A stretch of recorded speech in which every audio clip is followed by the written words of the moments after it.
عاجل ورسميا الخوت بخصوص اخبار فيروس هانتا في المغرب. فراه وزاره الصحه خرجت بلاغ رسمي باش انها تطمن المغاربه كاملين. وقال محمد اليوبي باللي راه احتمال وصول الفيروس للمغرب ضعيف بزاف وقريب للصفر، وحتى لدابا ما كاينه حتى حاله ولا حتى شي حاجه اللي كتقلق.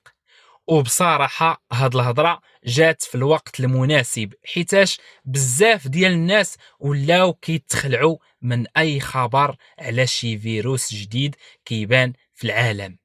ودابا السؤال اللي كيبقى مطروح هو واش هاد البلاغ خلاكم ترتاحوا وتفكروا بصح باللي راه الامور متحكم فيها، ولا مازال عندكم داك الهاجس ديال الخوف بحال داكشي اللي كان وقع لينا في كورونا؟ ما تنسوش تخليو لنا الاراء ديالكم في التعليقات. تحياتي.